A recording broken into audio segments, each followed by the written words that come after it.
Hello, ladies. I wanted to share today a story with you that personally happened to me recently, and it really made a tremendous impact on me and taught me many lessons. Many of you may know that I work for the Board of Ed. I'm a special educator. I'm a head teacher. I work with special needs children, and I love what I do. But I had a situation where I had to go to a training, as a professional development, and it was at least 40 or 50 blocks from my job. I work in the Bronx, and I'm not too familiar with the area. So I finally found parking. It was very difficult to find parking. I found parking and I was off to the training. I remember coming out of my car and there was a driveway, and I remember I parked on the right side. It was not, the alternate side parking rules were um, definitely matched where I parked. And I came out of my car. I remember looking to the left and there was a curvy road, and looking to the right I had to walk 4 to 5 blocks to the school where they had the training in professional development training. And I forgot to look at the street number, so I kept on walking. I remember the school had a lot of construction, so I had to walk around the school maybe 4 times in order to come into the entrance. So after training was over, it was about late afternoon, about around 3:30. I made sure to use the lavatory. Um, I'm currently expecting, so I made sure to use it because it's, I knew I was going to need it later. So I came out and I couldn't find my car. So 30 minutes into it, I'm searching for my car, and it's just very difficult because at this point, 30 minutes into me searching my car, I have to use the lavatory again. And I'm carrying 2 bags, a heavy bag where I had all my lunches and snacks and my purse as well. So I look to where I am and I see a school across from me, a different school, and there was a man coming out, and I asked him, who looked like he was a custodian, and I asked him if I can please use the restroom, and he said no to me. He said, "I'm sorry, the school is closed." I don't know what made him change his mind, but 5 minutes later he runs out of the school. He waves to me, "Miss, come and use the lavatory." Fine. I come to use the restroom next to the principal's office. I use it, I come out, I thank him profusely. My phone is less than 10%. I call my husband to make sure that he can pick up the kids because I'm not sure if I can pick up the kids. I can't find my car. He tells me that, he calls me back and tells me that my car was not towed, which I knew that there shouldn't be a reason because I knew I parked on the right side. And I kept on looking for my car 20 minutes into it. I look for my car. I still can't find it. And at this point, I told myself, I'm so exhausted. I'm so drained. I need to find someone to drive me around to find my car. So I choose to ask these 2 ladies who are in the car with a child, in the back seat. And I ask them, I tell them, my phone is dying. It's less than 10%. I'm a teacher. I just had a training. I can't find my car. I'm pregnant. Is it possible for you to please drive me around? And the women told me, "Sorry, we have to pick up another child from daycare now." I kept on walking. I asked this man and woman who were sitting in the car to drive me around. Again, told them my dramatic story, and the man told me that he has to go to work and he apologized.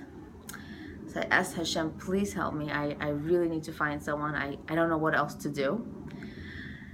I look around and I see a woman who I thought was for sure going to tell me no.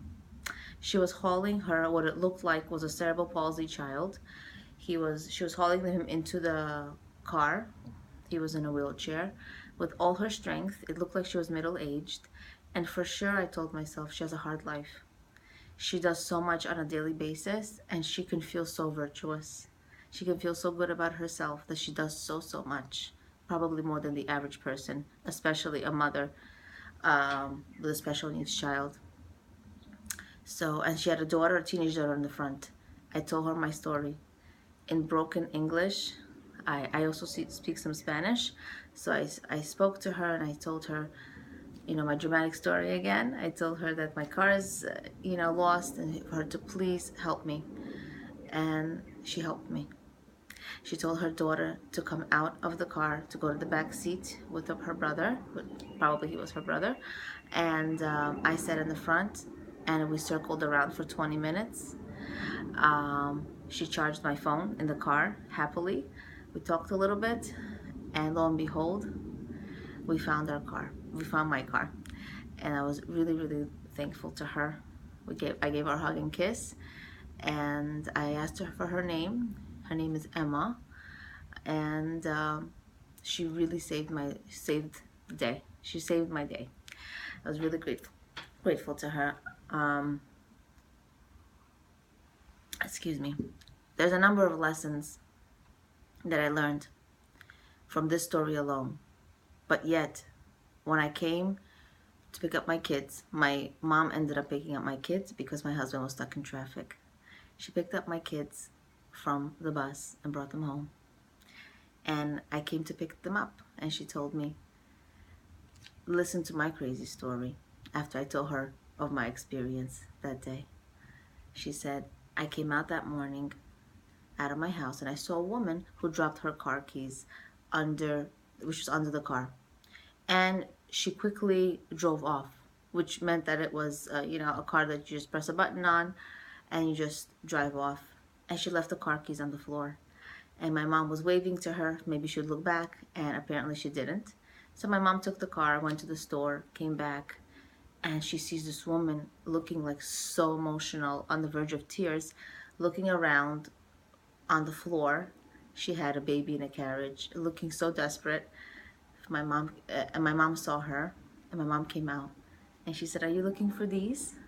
She said, and the woman looked at my mom and gave her a big hug and kiss and cried. Said, "Thank you so much. You saved me." She was so, so grateful. And the story teaches us a number of lessons. It taught me a number of lessons that I'd like to share with you.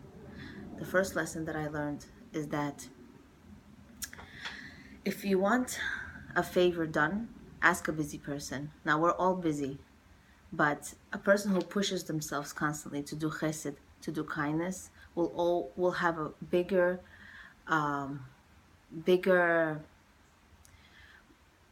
opportunity, will welcome bigger opportunities, will welcome more opportunities in order to do more kindness. So another lesson was, don't limit yourself by what you are already doing. Obviously, this woman has a difficult life. She could have felt very virtuous, very self-righteous. I do so much. I need a break. And here comes this woman. She needs a car ride. And she had every right not to trust me. She doesn't know me. I'm a stranger. But she told me yes. And I'm not telling you to say yes to everyone, but I am saying that not to limit yourself when you have an opportunity to do kindness for someone else, to push yourself. You have an available time. You have availability in your life. Push yourself a little bit more, because that chesed can go a long way. The next lesson I learned is, if you're doing something, do it with everything you got. The woman had broken English, but she did it with a smile. She charged my phone. She didn't rush me. She didn't look annoyed. She didn't look like I was taking advantage of her or using up her precious time. So if you're doing something, do it with everything you got. Another lesson and last lesson that I learned, I'm sure there are more lessons to learn from this if you delve more into it, but another lesson I'd like to share with you is that there's someone who needs a car and someone who needs car keys. In this world, we all need one another. We all need each other. We're not perfect. We all come from all walks of life. We have different backgrounds. We are all very special. Let's appreciate and love one another and help each other to have a wide threshold of kindness, which is available for us to do for ourselves and for others. Leah Abramov, Being and Becoming.